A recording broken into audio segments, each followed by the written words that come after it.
गोवा के जंगल इस वक्त संकट में है, लेकिन इन जंगल को संकट से बचाने के लिए सेना ने मोर्चा लगातार संभाल रखा है। सुबह से ही आपको तस्वीरें दिखा रहे हैं। सेना के 2 हेलीकॉप्टर दिन रात आग बुझाने के काम में जुटे हुए हैं। आग का दायरा बहुत विशाल है, इसलिए वायुसेना को इसे काबू में करने के लिए खासी मशक्कत करनी पड़ रही है। रात की बात यह है कि सेना की कोशिशें लगातार जारी हैं और रंग भी लगाते हुए नजर आ रही हैं और जंगल को बचाने की मुहिम जो है सफल होती नजर आ रही है। तो कैसे चल रही है जंगल को बचाने की ये जंग, आपको दिखाते हैं। गोवा के जंगलों में लगी आग जब बेकाबू होने लगी तो इस आग को बुझाने का जिम्मा वायुसेना के हेलीकॉप्टरों ने उठाया।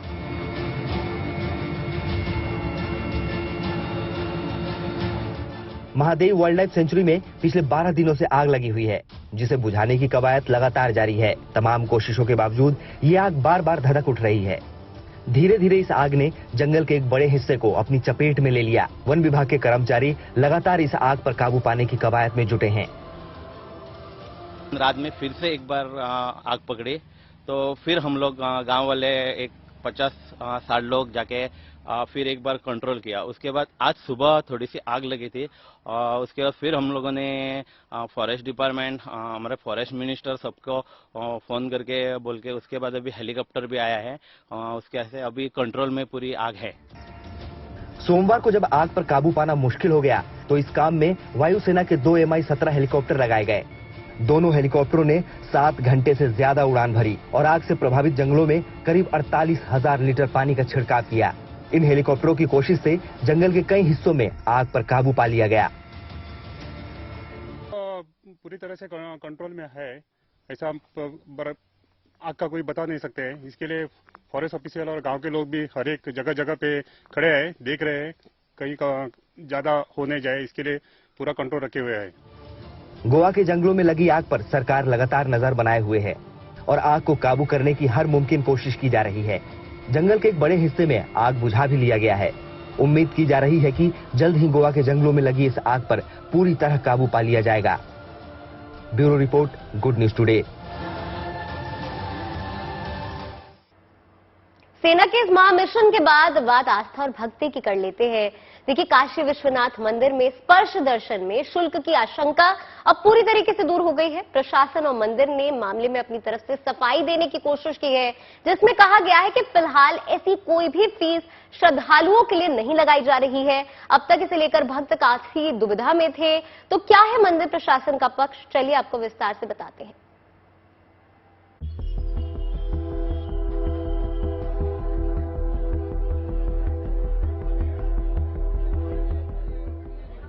भोलेनाथ की नगरी काशी में नया शोर उठा। शोर बाबा के स्पर्श दर्शन से जुड़ा। खबर आई कि बाबा के भक्तों को अब मुफ्त में बाबा के दर्शन नहीं होंगे, बल्कि 500 या 1000 का चढ़ावा कहिए, शुल्क कहिए, वो अब देकर ही उनके स्पर्श दर्शन करने होंगे। ज्यों-ज्यों सशुल्क स्पर्श दर्शन की खबर मीडिया, सोशल मीडिया के जरिए लोगों तक पहुंची, प्रतिक्रियाओं का दौर शुरू हो गया। इसकी भनक काशी विश्वनाथ मंदिर ट्रस्ट के लोगों को भी हुई, लिहाजा आनन फानन में इसमें मंदिर और प्रशासन की तरफ से सफाई भी आ गई, जिसमें बताया गया है कि फिलहाल ऐसा कोई फैसला नहीं किया गया है। वाराणसी कमिश्नर ने देश के दूसरे मंदिरों में ऐसी व्यवस्था की बात बताना जरूरी समझा। कि अलग अलग मंदिरों की जो व्यवस्थाएं हैं उसका तुलनात्मक अध्ययन किया गया था, उसकी ट्रस्ट में चर्चाएं हुई थी और उन्हीं चर्चाओं में ये बात आई थी कि बाकी मंदिरों में इस प्रकार का शुल्क लगता है, परंतु वाराणसी के मंदिर में कोई शुल्क लगाने का अभी निर्णय नहीं हुआ है और ऐसा कोई निर्णय भविष्य में अगर होगा तो बाकायदा उसकी जानकारी दी जाएगी। फिलहाल मंदिर में किसी प्रकार के शुल्क की कोई व्यवस्था स्पर्श दर्शन के लिए नहीं की जा रही है। वहीं दूसरी तरफ काशी विश्वनाथ मंदिर ट्रस्ट के अध्यक्ष प्रोफेसर नगेंद्र पांडे का कहना है कि ट्रस्ट के सामने कई प्रस्ताव हैं, जिनमें स्पर्श दर्शन पर रोक, मामूली फीस और गरीबों को दर्शन की व्यवस्था जैसे विचार हैं, लेकिन फैसला अभी नहीं लिया गया है। बैठेंगे तो दसों की बात का, दसों के कहना चाहिए, परामर्श का, विमर्श का कोई न कोई निष्कर्ष आना चाहिए। किसी एक की बात नहीं है कि ऐसा कर दिया जाए, वैसा कर दिया जाए, कि इस पे कुछ निर्णय। अब सवाल उन श्रद्धालुओं का है जो आज नहीं तो कल इस पर होने वाले किसी फैसले की जद में आएंगे। इनमें से ज्यादातर का मानना है कि अगर ऐसा होता है तो गलत है।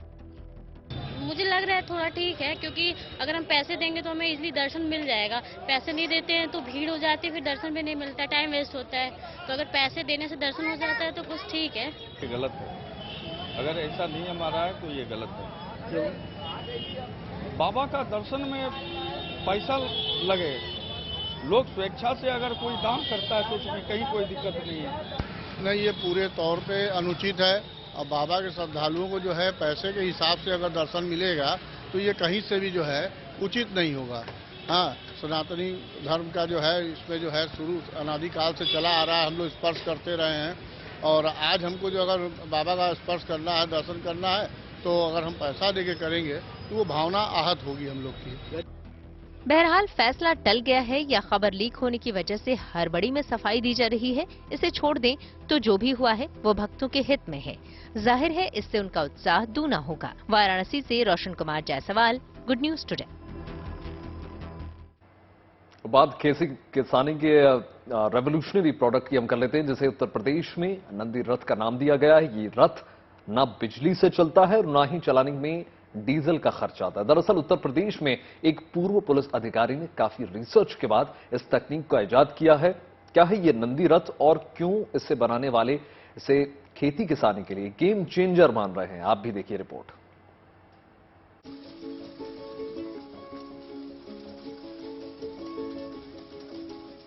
किसानों की मदद के लिए अब तैयार है नंदी रथ।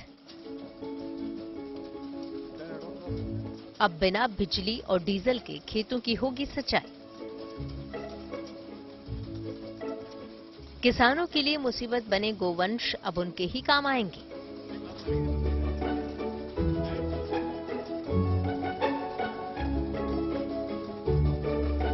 किसी चुनौती को ही अगर ताकत बना ली जाए तो बड़ी से बड़ी मुश्किल आसान हो सकती है। किसानों की फसल के लिए आवारा पशु ऐसी ही चुनौती है, पर नंदी रथ इसी राह को आसान करती है। नंदी रथ से जहां एक ओर आवारा पशुओं से छुटकारा मिल सकता है तो वहीं दूसरी ओर दूर दराज के क्षेत्रों में सिंचाई की समस्या भी हल हो सकती है। आसान शब्दों में कहें तो नंदी रथ एक ऐसा ट्रेडमिल है जिसे बैल अपने पैरों से चलाते हैं। ट्रेडमिल के अलावा इसमें गियर बॉक्स, खुद का डिजाइन किया हुआ समरसेबल पंप लगा हुआ है जो सिंचाई को आसान बनाता है।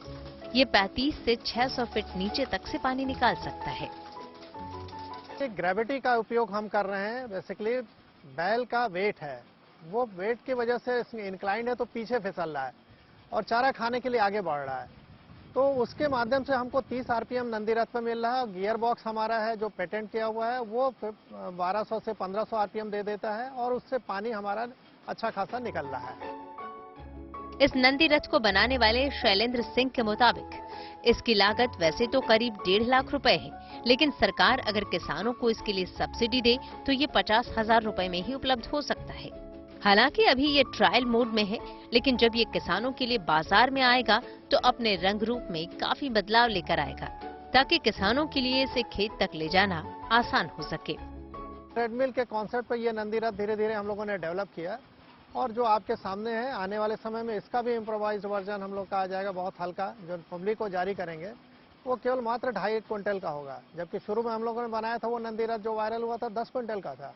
आज जो देख रहे हैं ये भी 4 क्विंटल है, लेकिन आने वाले समय में 2.5 क्विंटल हो जाएगा और पब्लिक के लिए बहुत आसान हो जाएगा। पहिया लगा हुआ कहीं भी खेत में लेके चला जाए और अपने आवश्यकताओं जो भी कृषि की है उसकी पूर्ति कर ले। नंदी रथ की खूबी बिना लागत के सिंचाई तक ही सीमित नहीं है, बल्कि शैलेंद्र सिंह का दावा है कि इसे थोड़ा और अपग्रेड किया जाए तो इससे बिजली भी बनाई जा सकती है।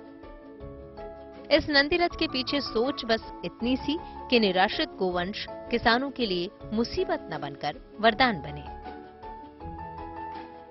इंसान ट्रेडमिल पर दौड़कर अपनी सेहत बनाता है, पर अगर गोवंश ट्रेडमिल पर चले तो वो चारा काट सकता है, सिंचाई के लिए पानी निकाल सकता है और बिजली भी बना सकता है। इस अजूबे को सच कर दिखाया है नंदी रथ ने। नंदी रथ का अभी किसानों तक पहुंचना बाकी है, पर सच तो ये है कि नंदी रथ न सिर्फ किसानों की कई मुश्किलों को आसान कर सकता है, बल्कि किसानों और गोवंश के रिश्ते और दोस्ती को और गहरा कर सकता है। वीडियो जर्नलिस्ट नीरज कुमार के साथ शिल्पी सेन, लखनऊ। कहा जाता है रक्तदान महादान है, लेकिन कोई आदमी कितनी बार रक्तदान कर सकता है, ये कभी आपने सोचा है? तो देखिए मैं अब आपको इसका जवाब दे देती हूँ। जम्मू कश्मीर से ये जवाब सामने आया है, क्योंकि घाटी यानी कश्मीर की वादियों से जुड़ा एक ऐसा शख्स है जिनकी पहचान अब किसी मोहताज नहीं है। ब्लड डोनेट करने के अपने इस जुनून की वजह से इन्होंने एक नया मुकाम हासिल कर लिया है। आइए देखिए हमारी एक खास रिपोर्ट।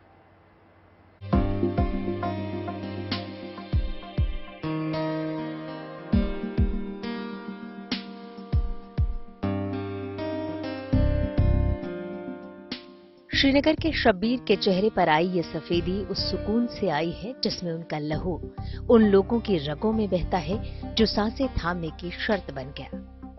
बड़ी बात यह है कि ऐसे लोगों की तादाद कम नहीं है। शब्बीर को उनकी सादत ने कश्मीर की पहचान से जोड़ दिया है। अब इन्हें यहाँ ब्लड मैन के नाम से जाना जाता है।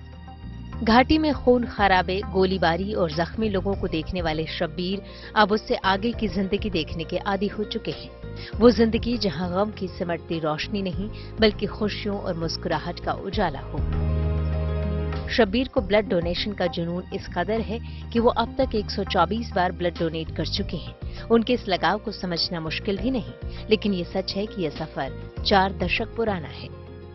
शब्बीर के नाम देश के सबसे बड़े रक्तदान का आयोजन करने का खिताब भी है, जिसमें उन्होंने एक दिन में 1 लाख पॉइंट ब्लड बैंक में जमा कराए। इसके अलावा शब्बीर को उनकी इस उपलब्धि के लिए अब तक न जाने कितने प्रशस्ति पत्र मिल चुके हैं और न जाने कितने सम्मान। शब्बीर अब तक देश विदेश में कई जगह ब्लड डोनेट कर चुके हैं, बल्कि इस मुहिम में अब वो अकेले नहीं और कई लोग भी उनके साथ आ चुके हैं। 1980 में मैंने स्टार्ट की थी। उस वक्त रोड एक्सीडेंट एक हुआ था, तो वो फुटबॉल खेल रहा था, तो उसी से हमने स्टार्ट किया, क्योंकि कोई ब्लड ग्रुप ऐसे मिलते भी नहीं है, तो उसी से हमने स्टार्ट किया। तो आज तक माशाल्लाह मैं इंशाल्लाह कंटिन्यू डोनर है। तो मेरे साथ और भी 16 डोनर्स है जो आगे चल रहा है।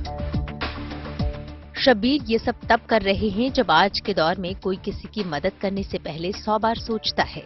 हालांकि शब्बीर की इच्छा है कि सरकार की तरफ से ब्लड डोनेट करने वालों को भी सम्मान दिया जाए। मेरे प्रोग्राम जो है वो खाली हमने ये नहीं किया, हमने ब्लड कैंपस भी किया है, जिसमें कश्मीर के लिए एक फख्र की बात है। 50,000 पॉइंट पूरे इंडिया में एक दिन एक इदारे में किए, दूसरे 1.5 लाख से ज़ायद।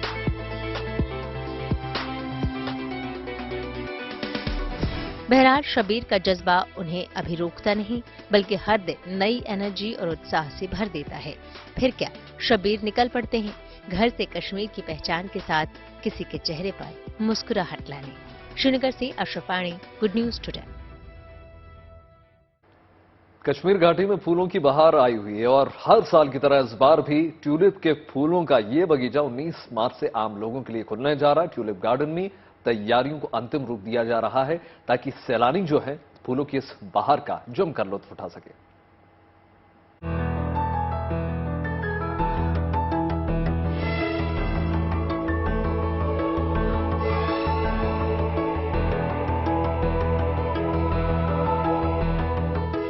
बहारों का मौसम आया है और फूलों की महफिल सजने को बेताब है।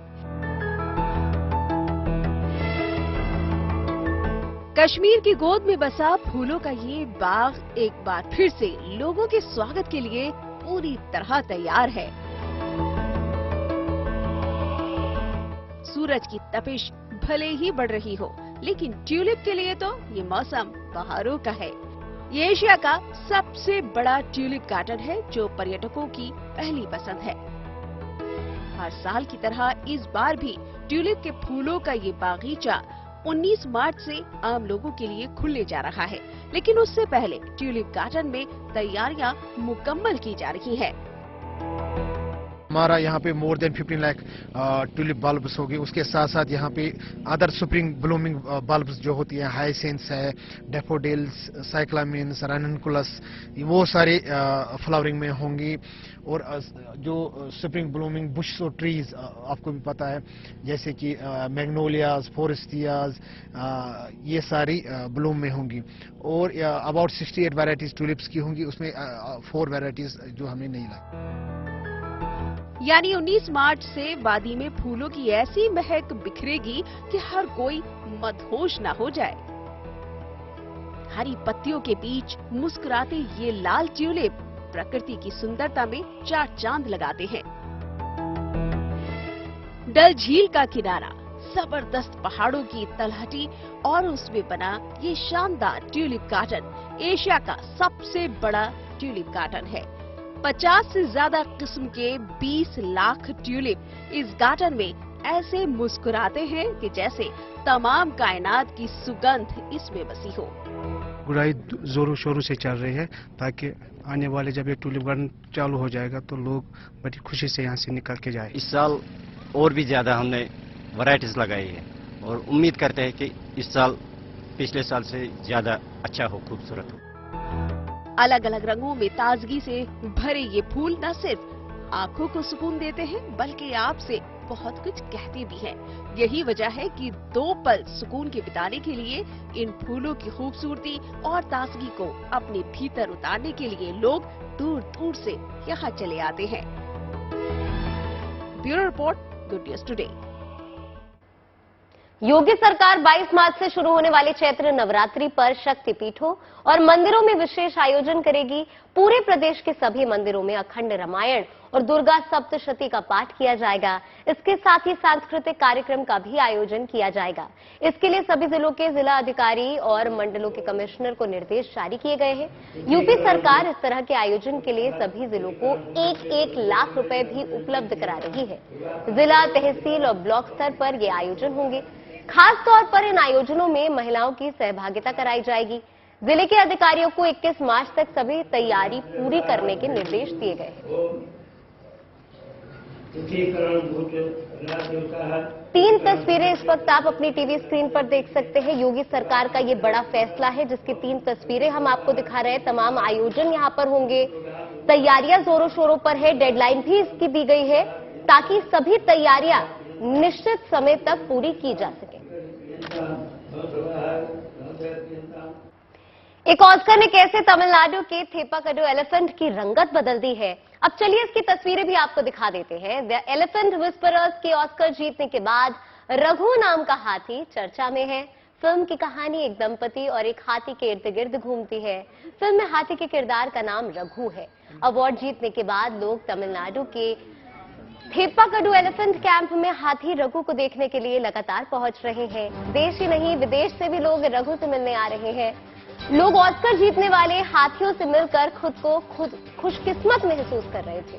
थेपाकडू एलिफेंट कैंप एशिया में सबसे पुराना है। ऑस्कर विनर शॉर्ट डॉक्यूमेंट्री की शूटिंग इसी जगह की गई थी। मोयार नदी के तट पर स्थित थेपाकडू एलिफेंट कैंप में वर्तमान में 28 हाथी है। महावतों का एक समर्पित समूह इन हाथियों को ट्रेनिंग देता है और उनकी देखभाल भी करता है। द एलिफेंट विस्परर्स की कहानी एक आदिवासी जोड़े बोमन और बेली के बारे में है और उन्हीं के इर्द गिर्द इसकी कहानी है। बोमन और बेली मधुमलाई टाइगर रिजर्व में रहने वाले हाथी के एक अनाथ बच्चे को गोद ले लेते हैं। वो उसका नाम रघु रखते हैं, उसे पाल पोस कर बड़ा करते हैं। वो हाथी कैसे उन दोनों की जिंदगी बदल देता है। द एलिफेंट विस्परर्स इसी के बारे में है और उन्हीं की कहानी बयां करती है।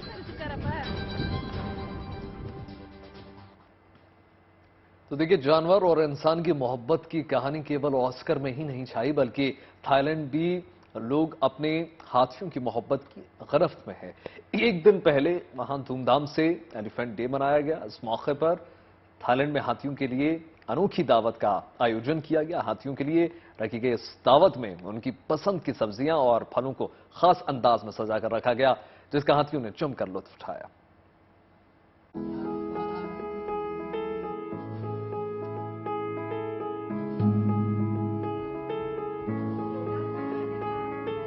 यह खूबसूरत नजारा थाईलैंड के चोनबुरी का है, जहां नेशनल एलिफेंट डे मनाया जा रहा है।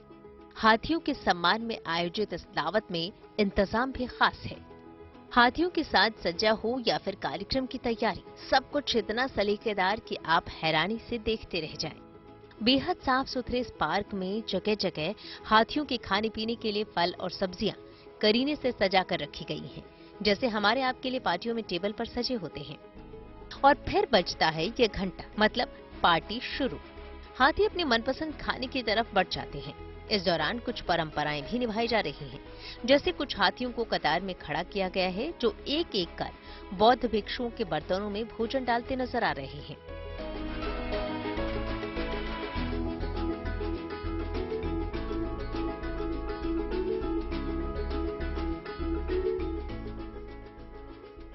हाथियों के सम्मान में आयोजित इस कार्यक्रम में जिस तरह से लोग बढ़ चढ़कर हिस्सा लेते नजर आए वो दिल को छू लेने वाला है।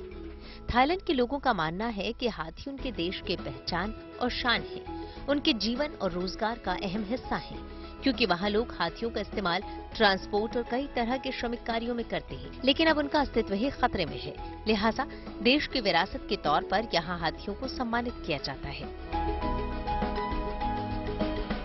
1998 में हाथियों के संरक्षण के लिए थाईलैंड में 13 मार्च को एलिफेंट डे की शुरुआत की गई थी।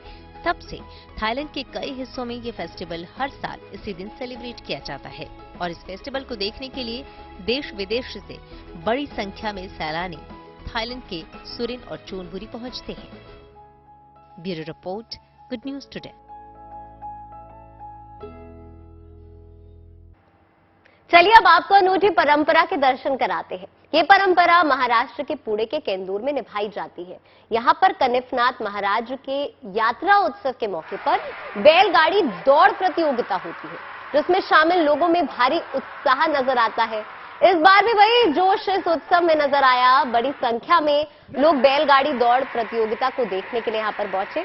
बैलगाड़ियों की ये दौड़ जब शुरू हुई तो यहाँ का जोश देखते ही बन रहा था। एक एक करके बैलों ने दौड़ लगाई तो लोग खुशी से झूम उठे। इस प्रतियोगिता पर रंगों का असर भी साफ नजर आया। ऐसे में जैसे ही इन्होंने रफ्तार पकड़ी तो रास्ते रंग से भर गए। इस नजारे को देख वहां मौजूद लोग उछलते कूदते हुए नजर आए। बाद में विजेता बैलगाड़ी मालिकों को इनाम देकर सम्मानित किया गया।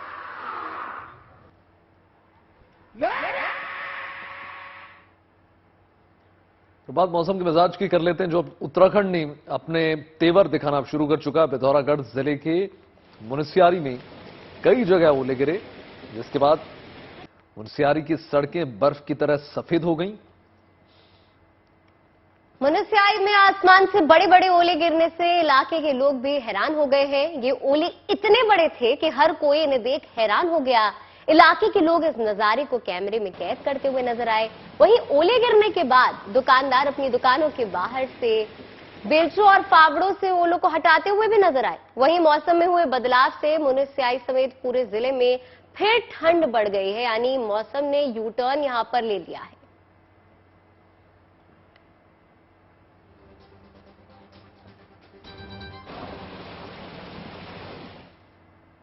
देखिए, देश भर में G20 सम्मेलन से जुड़ी बैठकों का दौर जारी है। अलग अलग शहरों में अलग अलग मुद्दों पर G20 में शामिल देशों के प्रतिनिधि शामिल हो रहे हैं।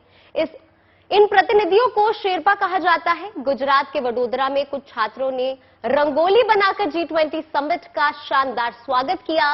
वर्ल्ड के नक्शे जैसी ये रंगोली अपने आप में बेहद खास है, क्योंकि इसमें G20 में शामिल देशों को दिखाया गया है। यानी इस रंगोली के जरिए ये बताने की कोशिश की गई है कि दुनिया कैसे ग्लोबल विलेज में तब्दील हो चुकी है, जहां हम सब पृथ्वी पर एक परिवार की तरह मिलजुल कर अपने भविष्य को संवारने में जुटे हुए हैं। भारत सदियों से वासुदेव कुटुंबकम का संदेश देता आ रहा है, यानी पूरी दुनिया एक परिवार की तरह है, और यही इस रंगोली के जरिए जताने की कोशिश की गई है। हमने G20 के रिलेटेड यहाँ पे रंगोली बनाई है, जिसमें 20 कंट्रीज इंक्लूडेड है, और हमें रंगोली बनाने के लिए सर ने बहुत हेल्प की। जैसे उन्होंने हमें कैसे कलर फिलअप करना है वो सिखाया, फिर किस तरह से बॉर्डर लाइन करनी है वो भी सिखाया, और उन्होंने हमें समझाया कि G20 का मतलब क्या होता है, उसका इम्पोर्टेंस क्या होता है। और हमें टीचर्स ने भी यहाँ पे सिखाया कि G20 का मतलब होता है कि इकोनॉमिक रिलेटेड यहाँ पे अलग अलग कंट्री एक दूसरे को हेल्प करती है, और कभी ऐसी नेचुरल पेंडेमिक आ जाए, लाइक सुनामी या कुछ भी आ जाए, तो एक कंट्री दूसरी कंट्री को हेल्प करती है इसमें। देखिए, पर्यावरण की रक्षा के लिए इलेक्ट्रिक बसों का जो बेड़ा है वो बढ़ाया जा रहा है। डीजल बसों को छोड़कर दिल्ली के महाराणा प्रताप बस अड्डे से दूसरे राज्यों के लिए इलेक्ट्रिक बस सेवा की जो है शुरुआत हो गई है। दिल्ली से शुरू होने वाली यह पहली अंतर्राज्यीय ई बस सेवा है। अभी ये बस दिल्ली से 500 किलोमीटर की दूरी वाले शहरों तक जाएगी। फिलहाल चंडीगढ़, जयपुर और देहरादून के लिए रोजाना 50 बसें आएंगी जाएंगी। जल्द ही आगरा और इसके बाद लखनऊ, अमृतसर समेत देश के दूसरे शहरों के लिए भी ये प्रीमियम ई बस सेवा की शुरुआत की जाएगी। ये बसें जो है पर्यावरण की रक्षा करेंगी, साथ ही साथ लोगों को सफर भी जो है वो आरामदायक हो जाएगा, क्योंकि इसमें आरामदायक सीट्स हैं, एसी और मोबाइल चार्जिंग समेत तमाम सुविधाएं भी मौजूद हैं। यानी न सिर्फ यहाँ पर चाहेंगे ज़्यादा से ज़्यादा बसें जो हैं इलेक्ट्रिक की तरफ बढ़े, और अब तो बैटरी कैपेसिटीज बढ़ गई हैं और बसें 300-400-500 किलोमीटर तक जा रही हैं। कम से कम जो 500-500 किलोमीटर की रेंज में डिस्टेंस वाली हैं, हम उनको बढ़ावा देना चाहेंगे कि वो इलेक्ट्रिक ही चले। बल्कि डीटीसी में भी अभी बोर्ड में फैसला हुआ है कि डीटीसी भी इसी प्रकार की इलेक्ट्रिक बसें चलाएगा इंटरसिटी। अब खबर आपके काम की है। देखिए, जन विश्वास बिल को अमली जामा पहनाने के लिए सरकार ने एक्शन प्लान लगभग तैयार कर लिया है। दिसंबर में इस बिल को लोकसभा में पेश किया गया था। उसके बाद बिल को दोनों सदनों की संयुक्त समिति को भेजा गया था। सूत्रों के मुताबिक अब जन विश्वास बिल पर संयुक्त संसदीय समिति यानी जेपीसी गठित कर दी गई है। जेपीसी ने अपने ड्राफ्ट रिपोर्ट को सोमवार को अंतिम रूप भी दे दिया है। देखिए, जन विश्वास बिल के जरिए 42 केंद्रीय कानूनों में 183 अपराधों को गैर अपराध बनाया जाएगा। इसमें अंग्रेजों के जमाने के कई कानूनों में अपराधों का प्रावधान है, उन्हें बदला जाएगा। जैसे रेलवे प्लेटफॉर्म्स पर भीख मांगना अपराध है, इसके लिए 6 महीने तक सजा हो सकती है। जेपीसी ने इन 42 केंद्रीय कानूनों में सुधार करने की तैयारी की है। इसके लिए 19 अलग अलग मंत्रालयों से सलाह मशवरा भी किया गया है। लेकिन जिन कानूनों में प्रावधानों को डीक्रिमिनलाइज किया जा रहा है, उसमें पर्यावरण संरक्षण कानून, IT act, motor vehicle act, prevention of money laundering act शामिल है। तो ये जो तमाम अब चीजें हैं इसमें लागू कर ली जाएंगी और जेपीसी गठित कर दिया गया है। कुछ ही दिनों में ये सब लागू हो जाएगा। गुजरात के सूरत में जेल में बंद कई कैदी जो हैं इन दिनों बोर्ड परीक्षा दे रहे हैं। जी हां, ये वो लोग हैं जो किसी गलती की वजह से सलाखों के पीछे हैं, मगर जेल प्रशासन ने इन्हें आगे बढ़ने का एक मौका दिया और जेल के अंदर ही उनके लिए पढ़ाई का तमाम इंतजाम कराया। ये कैदी जो हैं 10वीं और 12वीं बोर्ड की परीक्षा में शामिल हैं। इनको जेल में बंद एक कैदी ने शिक्षा दी। इनको पढ़ाने वाले एक शिक्षक भी कैदी ही हैं जो किसी वजह से पिछले कई महीनों से जेल में बंद हैं। फिर उन्होंने जेल में स्कूल का इंतजाम देखकर इनकी पढ़ाने की पेशकश की और आप ये एग्जाम दे रहे हैं। मैं इधर महात्मा गांधी विद्यालय में 12वीं का अभ्यास कर रहा हूँ। यहाँ पे जो अपना जो बाहर से देवंग सर जो आते हैं, जिन्होंने इधर जो है आउट ऑफ स्टेट का अपना उड़ीसा का है, यूपी का है, कोई बिहार का है, जिनको बिल्कुल लिखने नहीं आता था, जिनको पढ़ने नहीं आता था, उनको बहुत काफ़ी सिखाए है, पढ़ाना लिखाना उन्होंने काफ़ी मेहनत की है। जब आते पता चला कि जेल में साक्षरता विद्यालय है, बच्चे 10th 12th अक्षर ज्ञान सीखते हैं और कॉलेज की भी प्रिपरेशन करते हैं, तो मैंने जेल अथॉरिटीज से परमिशन मांगी कि मुझे स्कूल के साथ एसोसिएट किया जाए। मैं शिक्षक दिवस से 5 सितंबर से यहाँ पढ़ा रहा हूँ। 10th के बच्चों को मैथ्स और साइंस पढ़ाता हूँ और 12th के बच्चों को साइकोलॉजी मनोविज्ञान। इस साल का हमारा सिलेबस कंप्लीट हो गया है, पेपर प्रैक्टिस पूर्ण हो चुकी